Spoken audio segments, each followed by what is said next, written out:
The morning sky above Kepler 442b burned red with smoke and death. Captain Zathara pressed his webbed hands against the crystal window of the command center and watched his world die. The beautiful blue oceans that had sparkled for millions of years now boiled with alien poison. The great coral cities that his people had grown over centuries crumbled under the weight of dark, twisted ships. The Vexthul had come 3 days ago. They arrived like a plague of metal insects, their bioships blocking out the sun. The Valari had never seen anything like them. His people were healers, builders, and artists. They knew how to grow living cities from coral and how to make medicines that could cure any disease, but they had never learned how to kill. "Captain, the southern continent has fallen," reported Commander Vexthul from across the room. Her blue skin was pale with fear, and her large eyes reflected the burning sky outside. "The creatures have planted their eggs in the coral cities. The entire population of Mirthala is gone." Zathara closed his eyes. Mirthala had been home to 12 million of his people. Now it was a breeding ground for monsters. The Vexthul did not simply kill. They used living beings as hosts for their young. The thought made his stomach turn. "What about the other worlds?" he asked. "Have any of the great civilizations answered our calls?" Vexthul shook her head. "The Altarian Empire says we are too primitive to waste their time on. The Nexus Collective ran calculations and decided helping us would not be profitable. The Corvan Federation called us weak and said we deserved to die." Zathara felt his heart sink. For weeks they had sent messages to every advanced species they knew. The Valari had offered their most precious gift in exchange for help. Their healing waters could extend life for hundreds of years. Any civilization that helped them could have access to this miracle. But no one cared. The great powers of the galaxy looked down on the Valari. They saw a peaceful species that had never built weapons of war. They saw people who preferred to grow things rather than destroy them. In the cold mathematics of galactic politics, the Valari were not worth saving. "Sir, we have another incoming transmission," called out Technician Nethero from his station. "It's very weak coming from the Outer Rim territories." "Put it through," Zathara said. He had little hope left, but he would listen to anyone willing to respond. The voice that came through the speakers was unlike anything the Valari had heard before. It was rough and direct, speaking in basic galactic common with a strange accent. "This is Lieutenant Commander Jake Morrison of the Earth vessel Defiance. We received your distress call. We're 3 weeks out from your position. Hold on. We're coming." The command center fell silent. Earth? None of the Valari had ever heard of such a place. Zathara looked at his officers with confusion. "Computers, search galactic databases for the world called Earth," he ordered. The ship's computer hummed for a moment before responding. "Earth, also known as Sol 3, third planet in the Sol system. Classified as a Class 12 death world. Warning: extreme caution advised when dealing with native species. Known for violent tendencies and unpredictable behavior." "A death world?" whispered Vexthul. "They're sending primitives from a death world." Zathara had heard stories about death worlds. They were planets so dangerous that most civilized species avoided them completely.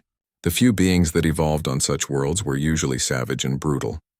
Most never developed beyond simple tool use before destroying themselves. "Sir, should we tell them not to come?" asked Nethero. "A single ship from a primitive world cannot possibly help us against the swarm." Before Zathara could answer, another voice crackled over the communication system. This one was female, speaking with the same strange accent. "Commander Morrison, this is Admiral Patricia Hayes aboard the Defiance. I've reviewed the situation. We're maintaining course for Kepler 442b. Estimated arrival in 22 days. "Admiral," came Morrison's voice, "our intelligence suggests the Vexthul swarm has over 3,000 ships in the target system. We're going in alone. I'm aware of the odds, Commander. But we don't leave people to die. Not when we can help. Prep the crew for combat operations." The transmission ended, leaving the Valari command center in stunned silence. These humans from Earth were actually coming. A single ship from a primitive death world was traveling across the galaxy to help them. Every advanced civilization in the galaxy had turned them away. But these unknown beings had said yes without hesitation. "Captain," Vexthul said quietly, "what do we know about humans?" Zathara turned to the computer again.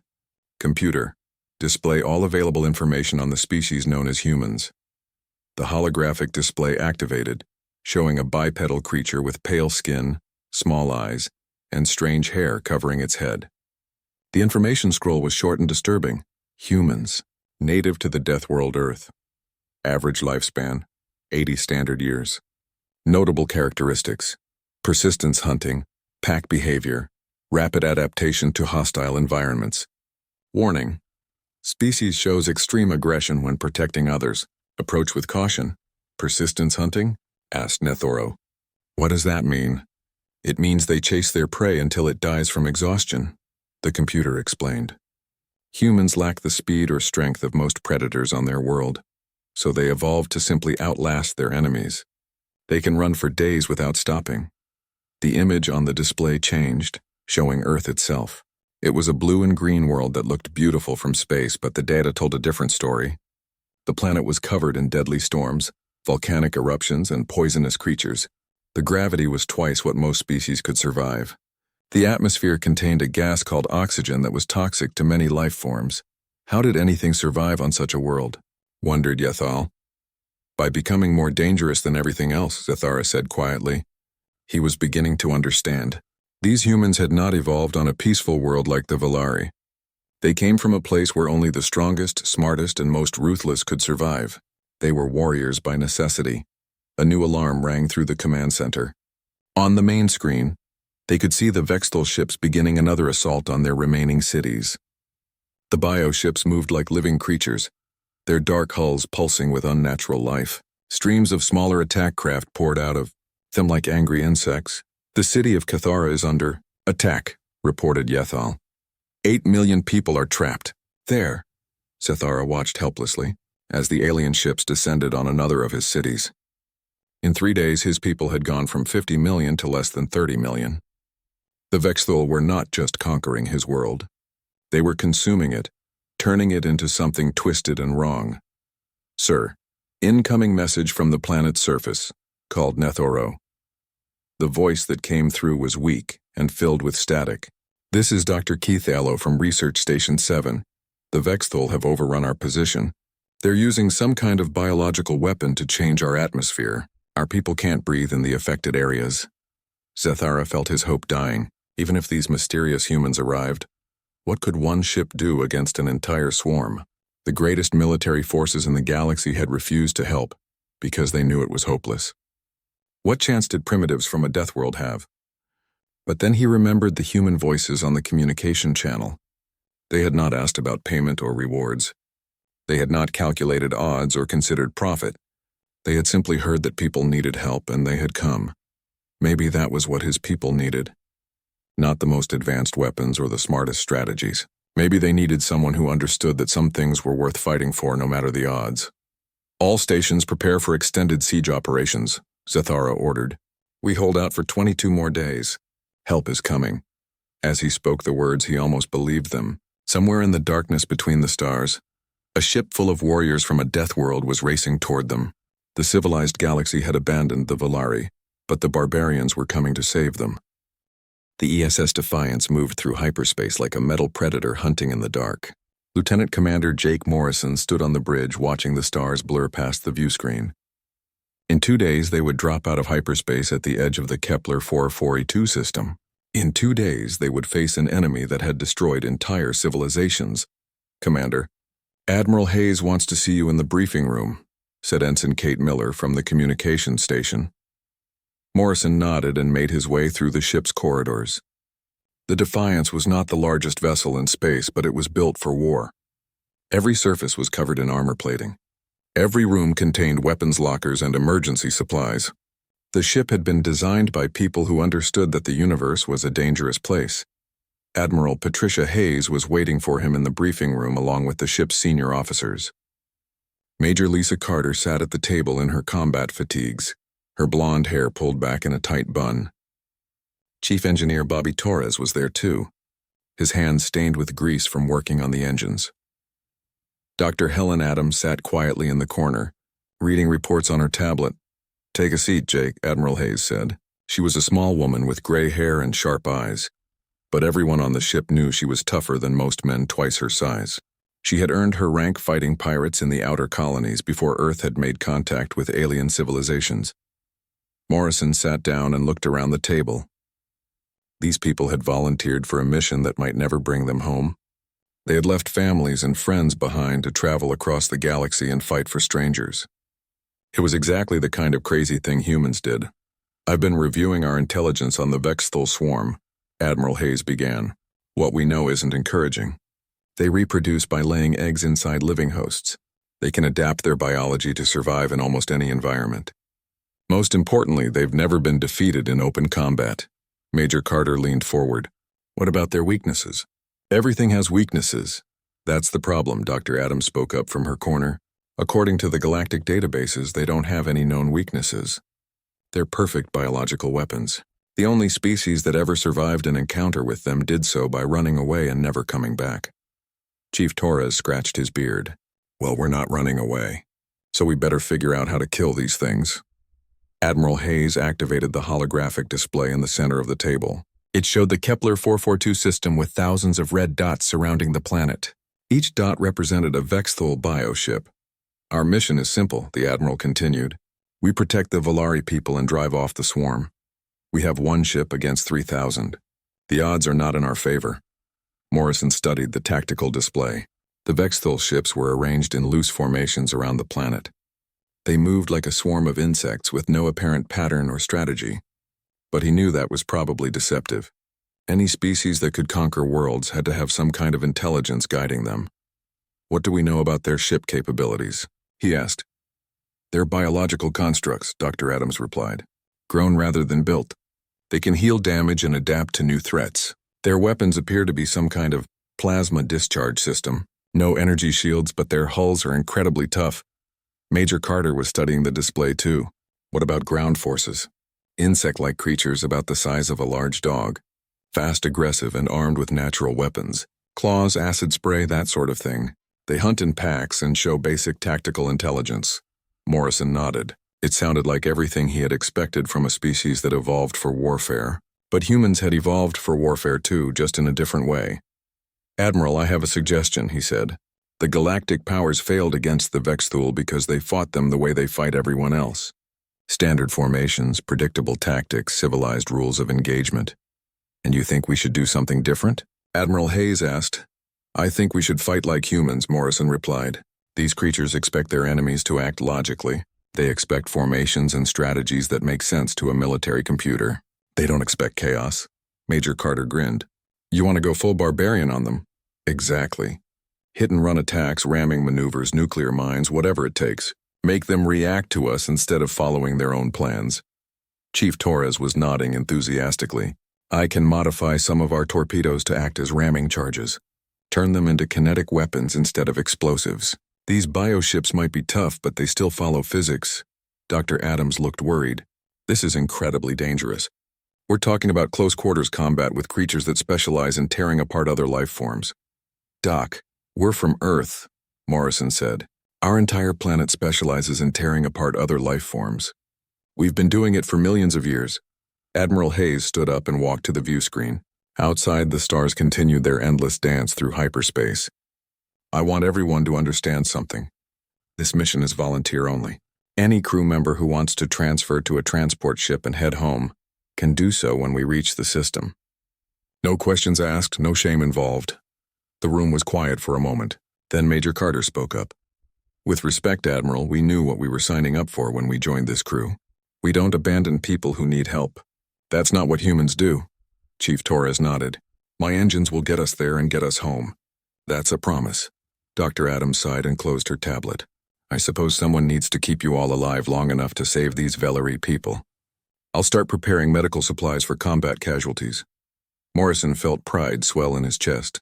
This was why humanity deserved a place among the stars. Not because they were the strongest or smartest species, but because they refused to let others suffer when they could help. All right then, Admiral Hayes said. Major Carter, I want your ground teams ready for immediate deployment. We don't know what we'll find when we get there, but I want options. My people are ready, Admiral. We've been training with Valari biology data. If their people are trapped on the surface, we'll get them out. Chief Torres, how are the engines holding up? Running hot but stable. We should be able to maintain combat speed for several days if needed. The fusion reactors are new, but they're human-built. They won't quit on us. Dr. Adams, what about medical facilities? I've set up emergency treatment areas throughout the ship. We can handle anything from minor cuts to major trauma. I've also been studying Valari physiology. If we take casualties from both species, I should be able to treat everyone. Admiral Hayes looked around the room one more time. Questions? Morrison raised his hand. What's our primary objective once we arrive?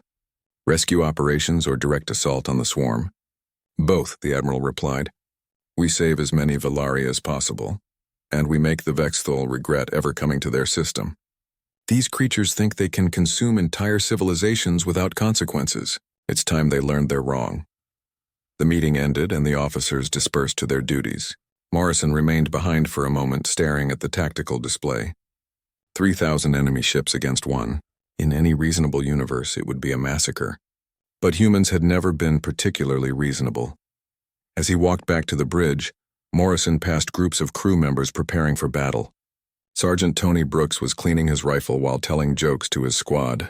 Corporal Amy Walsh was checking explosive charges with the focused intensity of a master craftsman. Private Kevin Lee was studying technical manuals on alien ship construction. These were warriors from Earth, descendants of apes who had fought their way to the top of the food chain on one of the most dangerous planets in the galaxy. They carried in their DNA the memories of every battle their species had ever won. The Vexthul might be perfect biological weapons, but they had never faced humans before. The Defiance continued its journey through hyperspace, carrying 200 of Earth's finest toward a battle that would determine the fate of an entire civilization.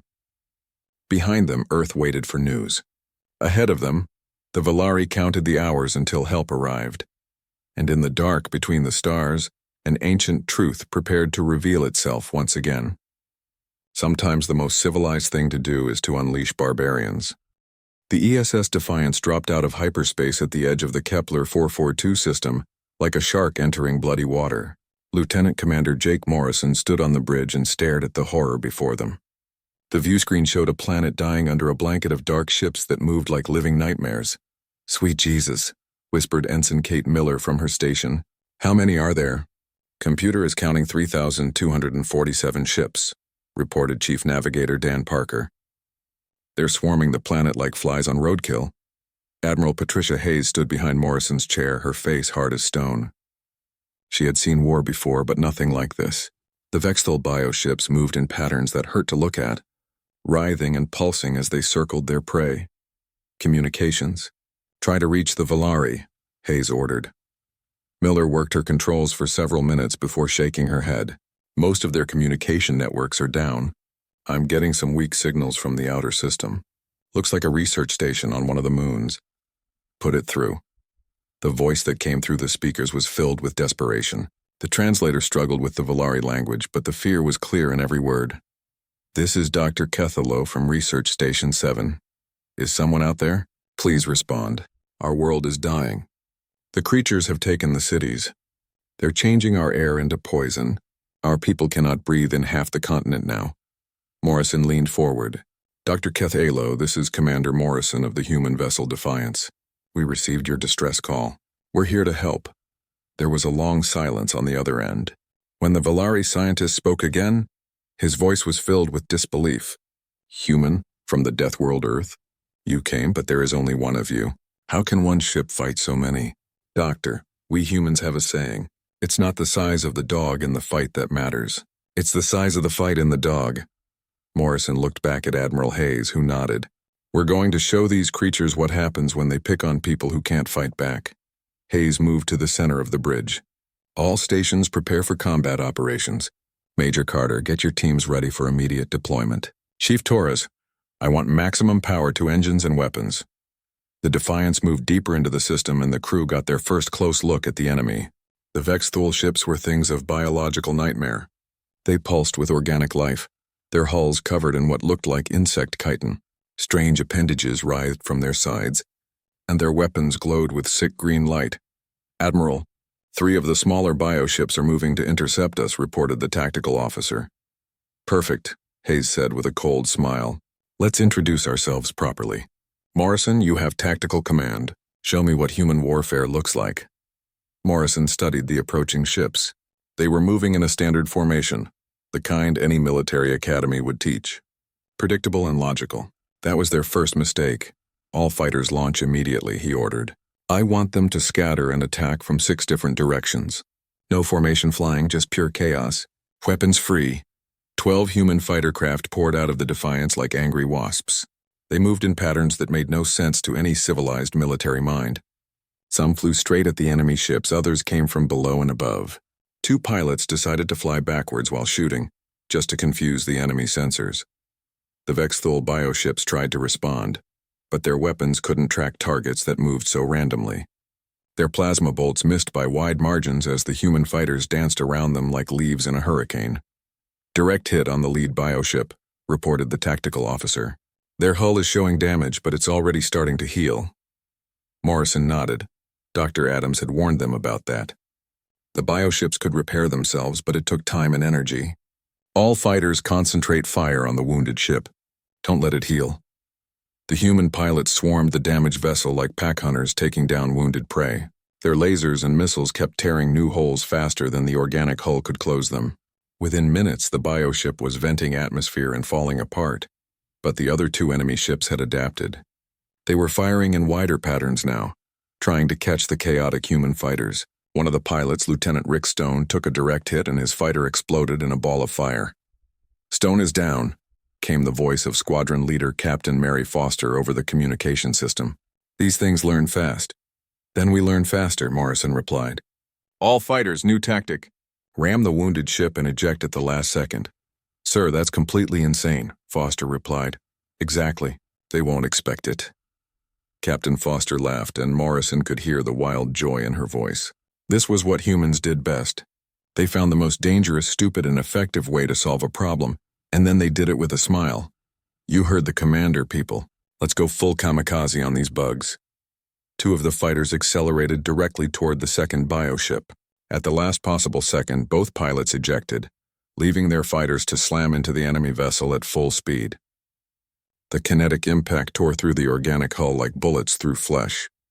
The 3rd bioship tried to retreat, but Chief Torres had been waiting for that. The Defiance accelerated to ramming speed and caught the fleeing vessel before it could escape. The human warship's reinforced prow punched through the bioship's hull like a spear through an insect. On the planet's surface, Dr. Kepler watched the battle through his station's telescopes. He could hardly believe what he was seeing. 3 Vexthul ships destroyed in less than 10 minutes by tactics so insane that no civilized species would ever attempt them. "This is incredible," he whispered into his communicator. "Commander Morrison, your fighters are attacking patterns we have never seen. How do you coordinate such chaos?" Morrison's voice came back strong and confident. "We don't coordinate it, Doctor. That's the point. Every human pilot thinks for themselves and adapts to the situation. The enemy can't predict what we'll do because we don't know what we'll do until we do it." Across the Vexthul fleet, the Queen Mind felt something she had never experienced before. Confusion. These new enemies fought with no logic, no pattern, no predictable strategy. They were willing to die to achieve their goals, but they fought with such joy and creativity that they seemed to enjoy the battle itself. She had conquered 100 worlds by understanding her enemies and adapting to their tactics. But how do you adapt to chaos? How do you predict the unpredictable? These humans were like a virus in her perfectly ordered system of conquest. The Queen Mind decided to test these new enemies further. She sent 50 bioships to attack the human vessel. Surely they would retreat or be destroyed when faced with such overwhelming odds. Instead, the human ship accelerated toward the incoming fleet. "Admiral, 50 enemy ships incoming," reported the tactical officer. "I see them," Admiral Hayes replied calmly. "Morrison, what's your recommendation?" Morrison studied the tactical display and grinned. "We go right through the middle of them. Maximum speed, all weapons firing. Make them think we've lost our minds." "Have we lost our minds?" asked Ensign Miller. "Probably," Hayes replied. "But that's what makes us human. Chief Torres, take us into the storm." The Defiance plunged into the enemy formation like a meteor through a flock of birds. Human weapons fired in all directions, hitting targets with precision born of desperation and skill. The bioships tried to surround the human vessel, but it moved too fast and too unpredictably. "We're through the first wave," Torres reported. "Hull integrity holding, but we took some damage to the portside weapons." "Keep going," Hayes ordered. "Head for the planet. We have people to rescue." As the Defiance broke free of the enemy formation and raced toward Kepler 442b, something extraordinary happened. The Vexthul fleet hesitated. For the first time in their species' history, they had encountered an enemy they could not immediately understand or counter, and on the dying planet below, the surviving Valari looked up at their poisoned sky and saw hope racing toward them on trails of fire and human stubbornness.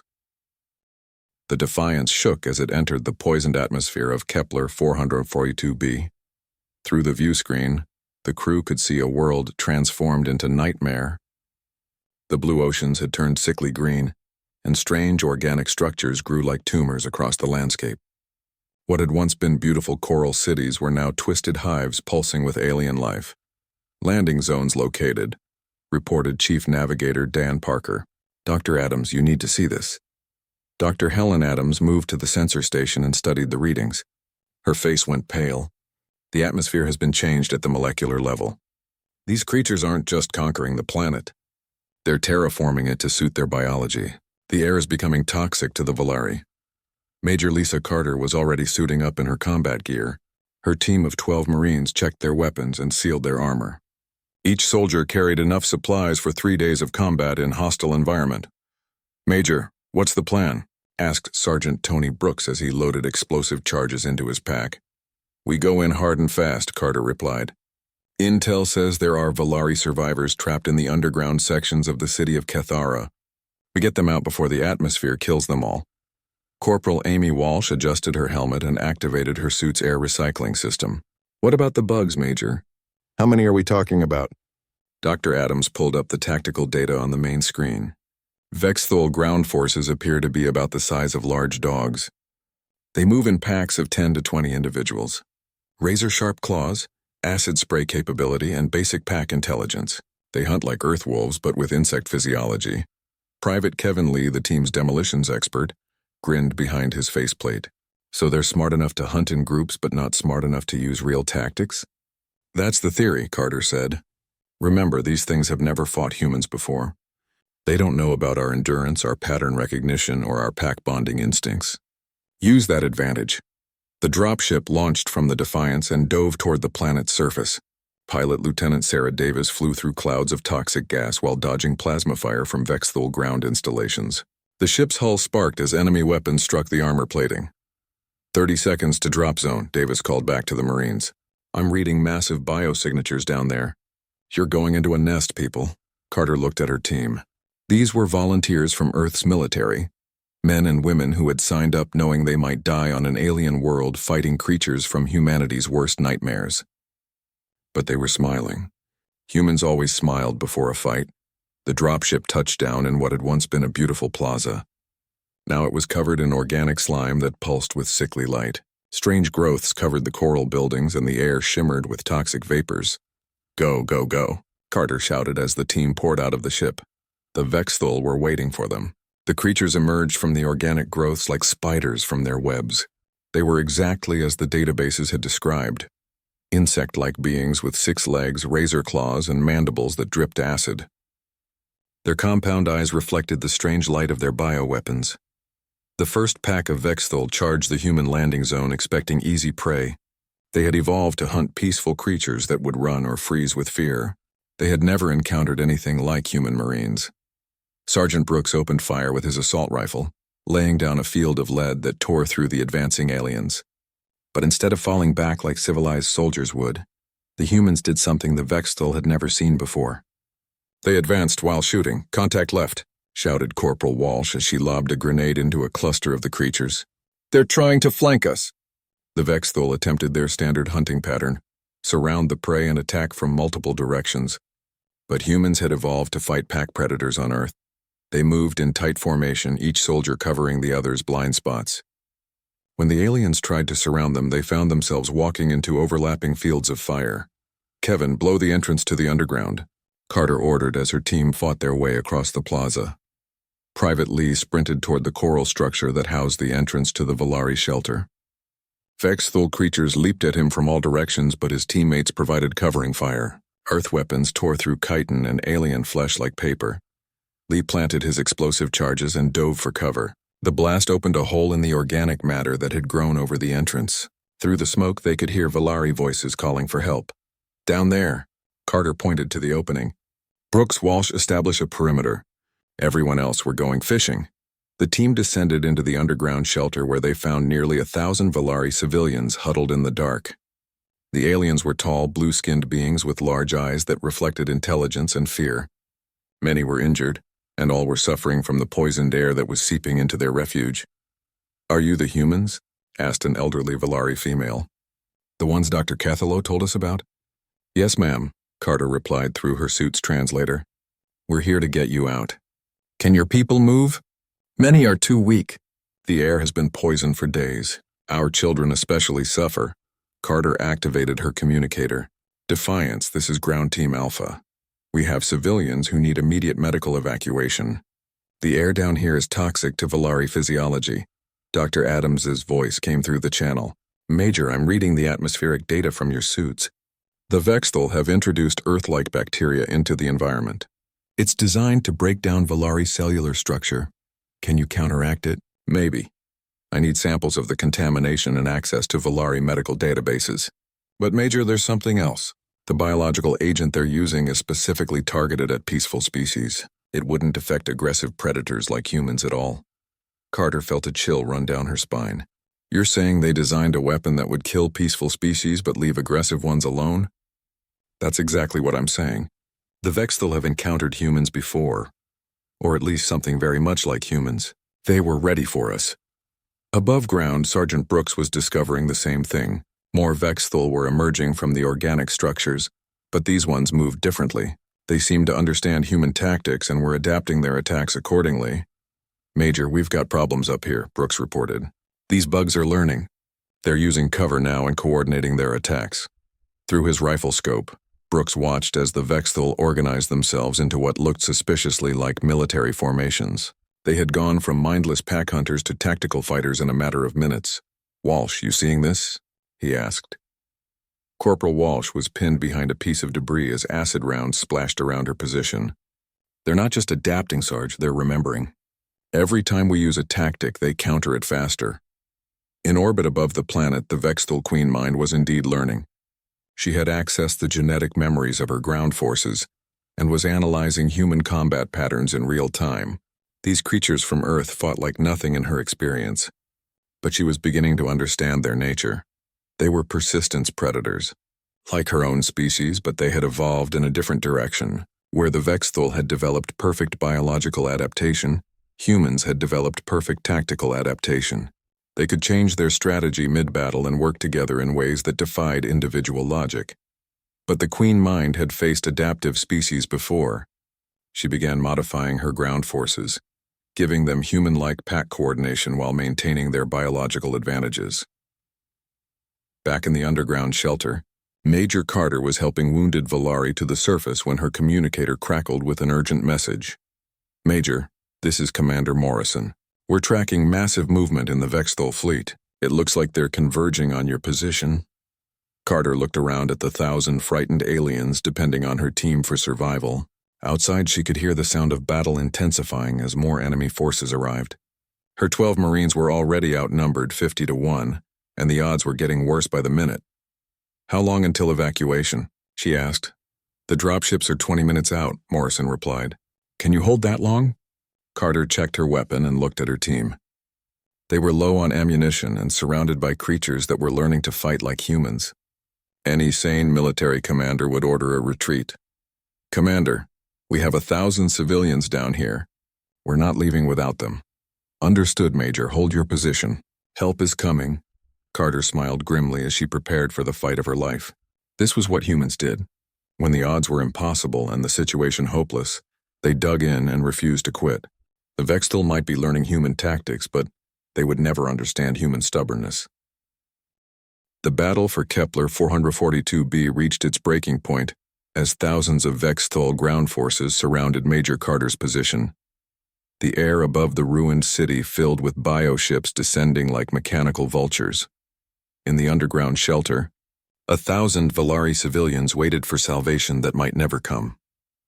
"Major, dropships are still 15 minutes out," came Commander Morrison's voice through the static-filled communicator. "Can you hold?" Carter looked at her ammunition counter. 3 magazines left. Around her, the rest of her team was in similar condition. Sergeant Brooks had taken shrapnel to his left arm but kept firing. Corporal Walsh was using her combat knife more than her rifle now. Private Lee was down to his sidearm and homemade explosives. "We'll hold, Commander. These people are not dying on our watch." Above them, the Vexthul Queen Mind made a decision that would change everything. She had been studying these humans for hours, learning their patterns, adapting her forces to counter their tactics. But there was something about them she still did not understand. Why did they continue fighting when victory was impossible? She decided to test this strange behavior directly. The Queen Mind's voice echoed from speakers grown into the organic walls around the plaza. When she spoke, the translator rendered her words in perfect Galactic common. "Human warriors, you fight well, but you cannot win. Surrender now and I will allow your people to leave this system safely. Continue fighting and you all die here." Carter laughed as she reloaded her weapon. "You hear that, people? The Bug Queen wants us to quit." "What should we tell her, Major?" asked Brooks as he bandaged his wounded arm with one hand while shooting with the other. "Tell her this is what humans do when someone asks us to abandon people who need help." Carter activated her communicator and broadcast on all frequencies. "Queen Bug, this is Major Lisa Carter of Earth. We got your message. Here's our answer." She pulled the pin from a grenade and threw it into a group of advancing Vexthul. The explosion scattered alien body parts across the plaza. "We don't leave people behind. We don't quit when things get hard. And we sure as hell don't take orders from oversized insects. If you want these civilians, you go through us first." The Queen Mind felt something she had never experienced in millions of years of conquest. These humans were not just refusing to surrender. They were mocking her. They faced certain death with laughter and defiance. It made no evolutionary sense. But it was also the key to understanding them. The Queen Mind accessed her deepest genetic memories, searching for any species that had ever shown similar behavior. What she found shocked her. Long ago, in the early days of Vexthul expansion, they had encountered another species that fought this way.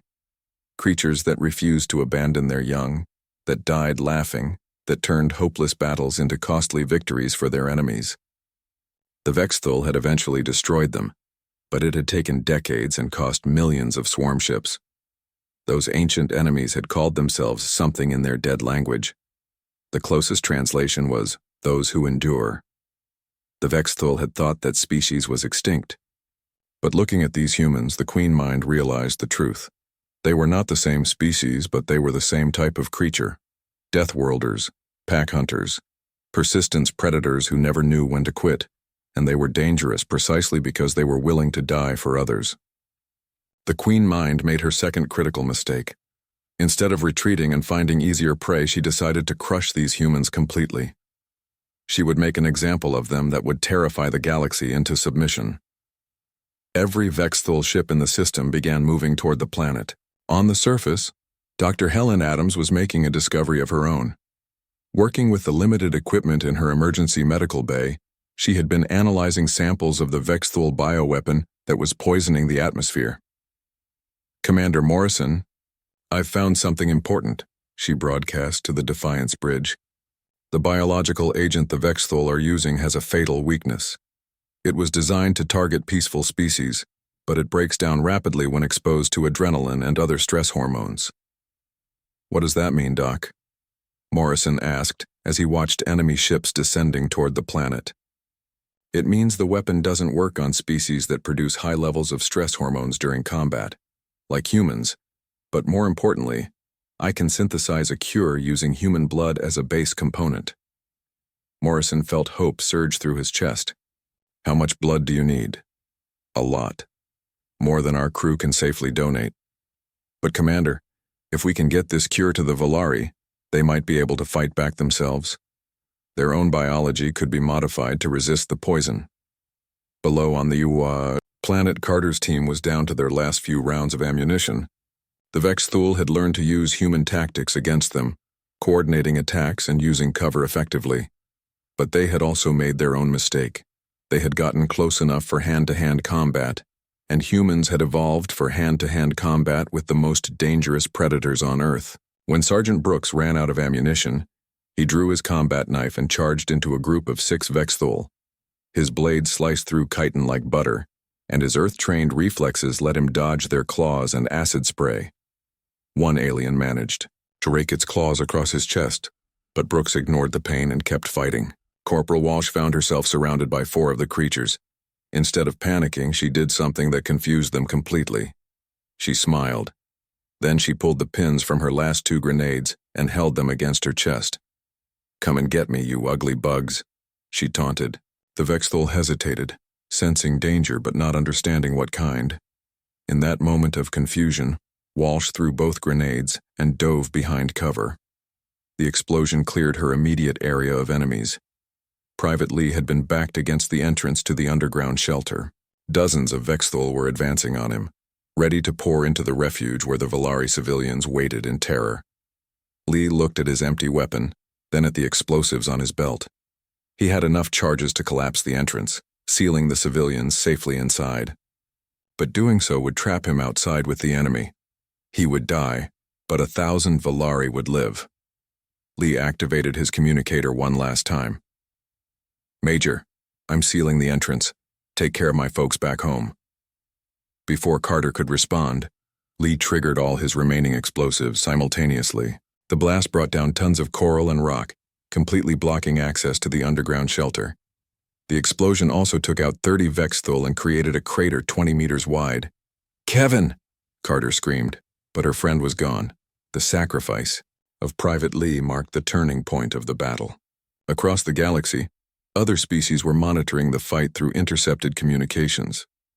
The proud Altarian Empire listened to humans dying with jokes on their lips.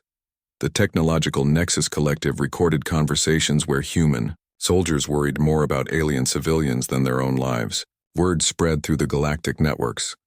The Deathworlders were not just fighting the Vexthul, they were winning through sheer stubborn refusal to accept defeat. 3 dropships from the Defiance finally reached the planet's surface, but they found the plaza transformed. Where there had once been 1,000 attacking Vexthul, now there were only scattered body parts and 12 humans standing among the carnage. Carter's team had held their position for 22 minutes against overwhelming odds. They had lost 1 man, but saved 1,000 lives. As the dropships loaded with Valari civilians, Dr. Adams began distributing her cure to the surviving population. Within hours, the antidote had spread through the Valari genetic network, giving them immunity to the bioweapon. For the first time in their history, the Valari began to fight back. But the real victory was already spreading across the galaxy. The message was simple and clear. Earth had answered the call for help. Humanity would cross the void to stand between the innocent and those who would harm them. The Vexthul Queen Mind, faced with a type of enemy she could not understand or defeat, made her final decision. The swarm began to withdraw from Kepler 442b. The Deathworlders had won not through superior weapons or technology, but through something more powerful. They had won because they cared more about saving others than saving themselves. And across the galaxy, civilizations that had turned away from the Valari's plea began to understand that these humans from Earth were exactly the kind of allies they needed in a dangerous universe.